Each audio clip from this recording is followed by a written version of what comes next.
আমি এমন কার্য করব যে শ্রীলক্ষ্মীর মুখে সেই সুমধুর হাসি আবার ফিরে আসবে। প্রভু, শেষে আপনি বিষ্ণুমায়া প্রয়োগ করে আহার্য প্রস্তুত করবেন? না দেবর্ষি, বিষ্ণুমায়া প্রয়োগে নয়,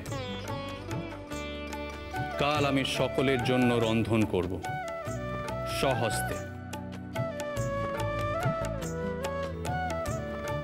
এই সামান্য কার্যের জন্য বিষ্ণুমায়া প্রয়োগের প্রয়োজন নেই।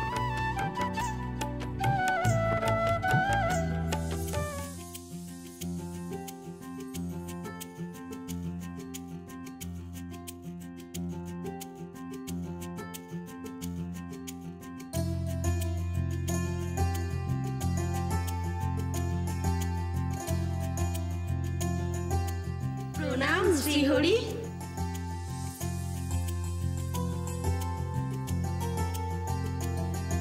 তোমরা এখন যাও।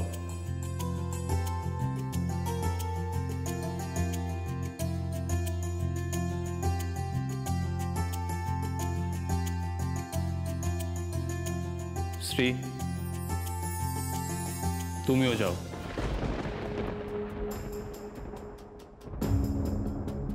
আজ আমি রন্ধন করব। কেন প্রভু? রন্ধন কার্য তো আমার কর্তব্য। অবশ্যই দেবী, কিন্তু আমারও উচিত তোমার কর্তব্যের ভাগীদার হওয়া। তুমি যাও। আজ আমি নিজ হস্তে তোমার জন্য আহার্য প্রস্তুত করতে চাই।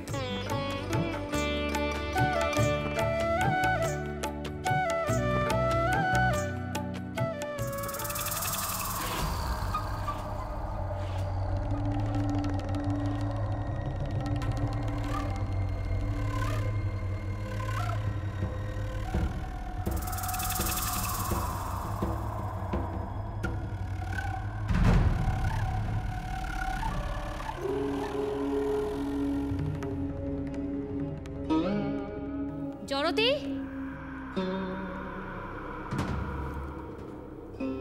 জড়তি, কোথায় তুমি জড়তি? এদিকে এসো, আমাকে সহায়তা করো। সিঞ্চনের জন্য জল নিয়ে এসো। জড়তি,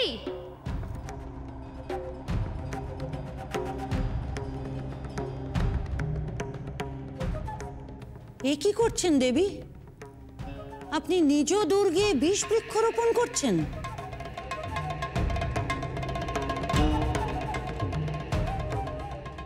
দেবী, আপনি পুনর্বার বৈকুণ্ঠে প্রবেশ করবার উদ্যোগ নিন। লক্ষ্মীনারায়ণের গৃহে সকল দেবদেবীর নিমন্ত্রণ। আপনি এই উপলক্ষে সেখানে প্রবেশ করুন। কেউ আপনাকে বাধা দেবে না। এই সুযোগের সদ্ব্যবহার করছেন না কেন দেবী? তার কোনো প্রয়োজন নেই জড়তি।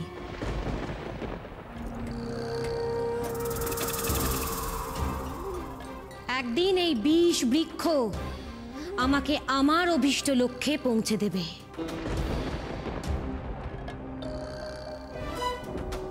এখন এই বিষ বৃক্ষকে বাড়িয়ে তুলতে হবে।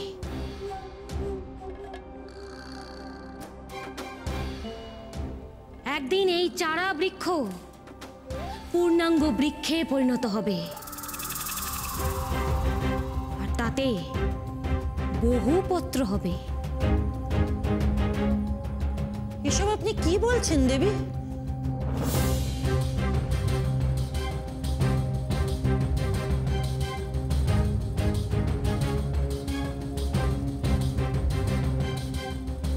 এই বৃক্ষের অনেক গুণ জড়তি।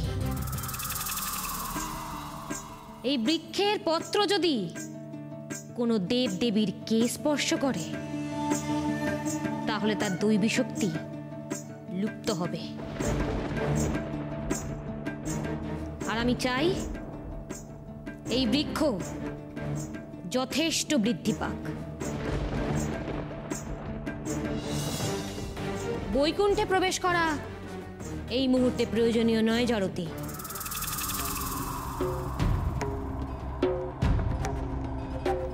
ভুলে যেও না জড়তি, এই মায়া বৃক্ষের বিষ বাষ্প এখনো বৈকুণ্ঠে রয়ে গিয়েছে।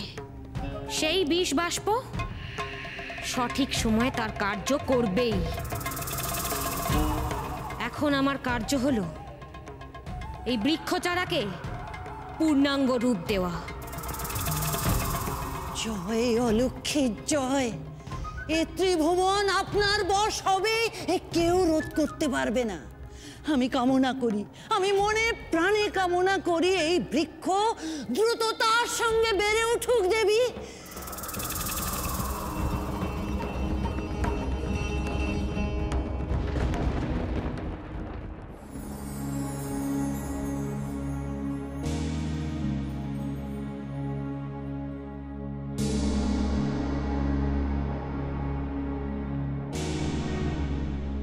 প্রভু, এ তোমার কার্য নয়, তুমি বিশ্রাম নাও।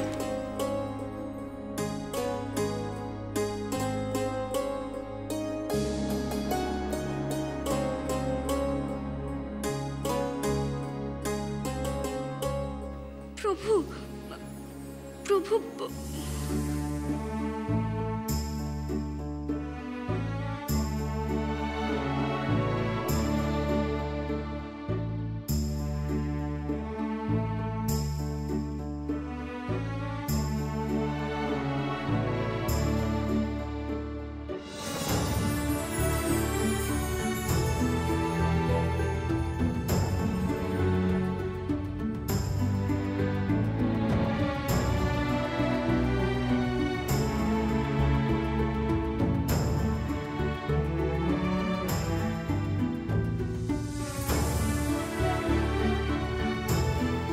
প্রভু, আমার কথা শোনো প্রভু।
দেবী, এই বৃক্ষের তো কোনো পরিবর্তনই হচ্ছে না। আপনার সকল প্রচেষ্টা বিফল হচ্ছে। আপনি যে এই বিষ বৃক্ষের উপর মায়াবিদ্যা প্রয়োগ করলেন, তাতে তো তার বৃদ্ধি পাওয়ার কথা দেবী। সত্যই তো জড়তি। কি উপায় বিষ বৃক্ষের দ্রুত বৃদ্ধি হবে? আমি তোমার সম্পূর্ণ শক্তি প্রয়োগ করলাম জড়তি। যেভাবেই হোক এই কৃষ্ণ বিষ বৃক্ষের দ্বারা শ্রীলক্ষ্মীর কোনো এক বড় ক্ষতি করতেই হবে আমাকে। তার সুখী সংসার আমি কিছুতেই হতে দেখতে পারি না।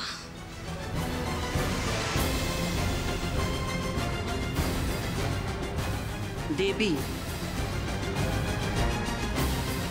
আমার বোধ হচ্ছে আপনাকে ডামর বিদ্যা প্রয়োগ করতে হবে।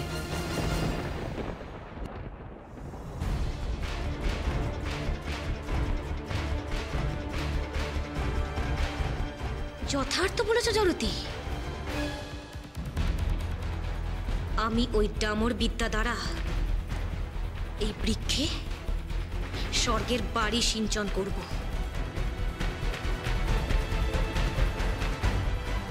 আর আমার ধারণা তাতে এই বৃক্ষ দ্রুত বৃদ্ধি লাভ করবে। ডামর বিদ্যা প্রয়োগ করার আয়োজন করো জরতি। বিষ বৃক্ষ তার ফল দেবে।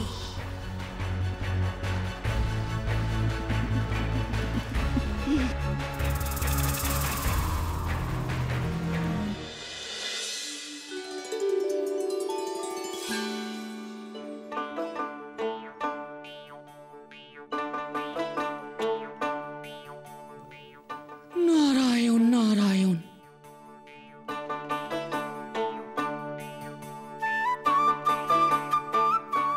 আপনি কি করছেন প্রভু? রন্ধন।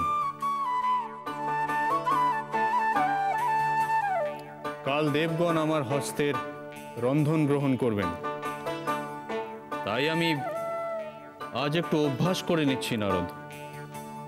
ক্ষমা করবেন প্রভু, আপনি সর্বজ্ঞ, তবু আমি বলছি প্রভু, এ আপনার কার্য নয়। হে জগৎপতি, রন্ধন অতীব কঠিন কার্য। এই কার্যে পটুত্বের জন্য শিক্ষা গ্রহণ করতে হয়। ধৃষ্টতা মার্জনা করবেন প্রভু। অকারণে আপনাকে উপদেশ দেওয়ার স্পর্ধা করলাম। আমি আসি প্রভু। নারদ,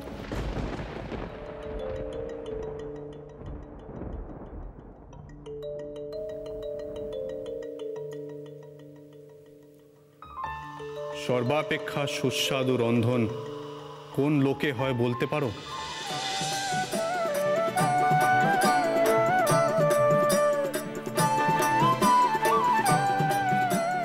আমি এই শিক্ষা গ্রহণ করতে চাই। নারায়ণ নারায়ণ নারায়ণ।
দেবী অলক্ষ্মীর জয়।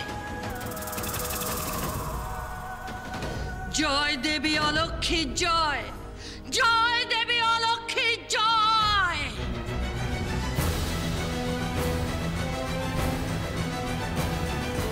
জরতি, ক্ষেত্র প্রস্তুত। এবার আমি ডামর ক্রিয়া আরম্ভ করব।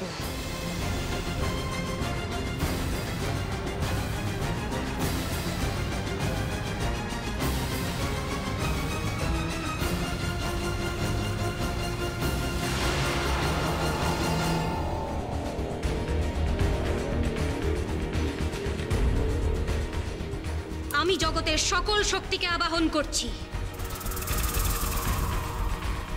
এই মায়া বৃক্ষে স্বর্গবাড়ি সিঞ্চন করে এই কৃষ্ণ বিষ বৃক্ষে শক্তি বৃদ্ধি করার জন্য।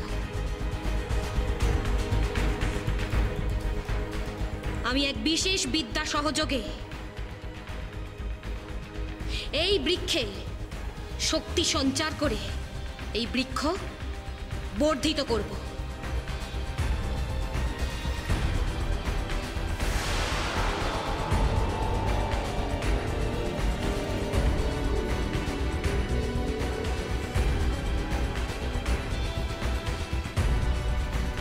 জয় অলক্ষী জয়।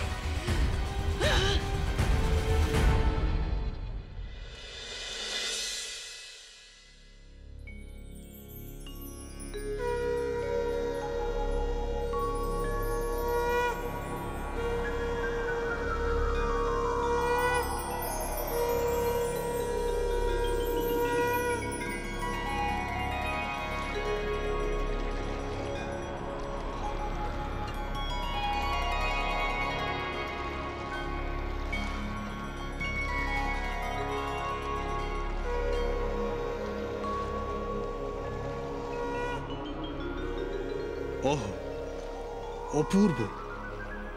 এই কুটির হতে ভোজনের এমন সুঘ্রাণ আসছে যে মনে হচ্ছে এখানেই আজ ভোজন সাঙ্গ করি। দেখি কে রন্ধন করছে এই কুটিরে। তার নিকট যদি রন্ধন শিক্ষা লাভ করা সম্ভবপর হয় তাহলে মন্দ হবে না।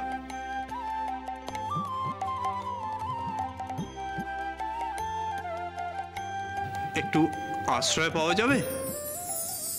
আমি বড়ই ক্লান্ত এবং ক্ষুধার্ত। আমি গৃহসেবক। আসুন অতিথিদেব, আসুন। সেবক, আপনাদের গৃহে দুটি অন্ন পাব? পথশ্রমে আমি বড়ই ক্ষুধার্ত। মা লক্ষ্মী মাগো কমল বরণী, কমলালতিকা দেবী মাগো কমলিনী, কমল আসনে মাগো বিরাজ কমলা, কমলময়ী মা তুমি ফসল বাসিনী। সেবক, ওনাকে বলো অতিথি নারায়ণ। অতিথিকে ভোজন দান করে আমরা ধন্য হব। দয়া করে উনি যেন আসন গ্রহণ করেন। গাছে থাকা ফুল ফলার মাঠে সোনার ধান, ও মা গাছে থাকা ফুল ফলার মাঠে সোনার ধান, দুধে ভাতে বেঁচে থাক মা তোমার। দয়া করে আপনি গৃহে প্রবেশ করুন। আসুন, আসুন।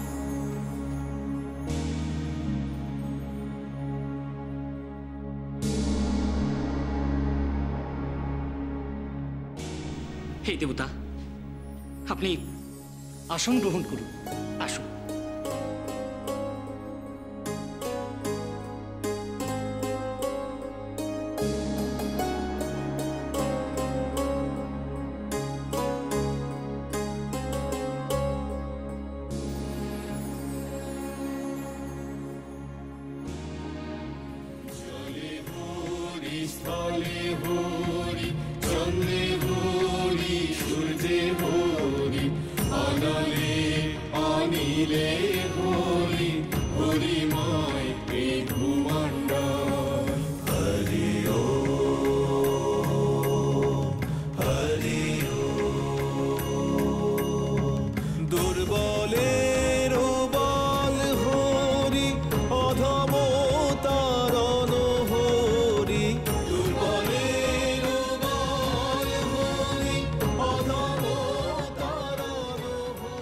ওহ প্রভু, কি সৌভাগ্য আমার!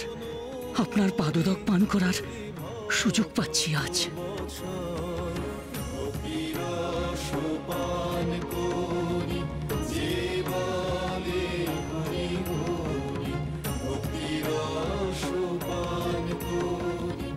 আসুন দেবতা, গৃহে প্রবেশ করুন। আসুন।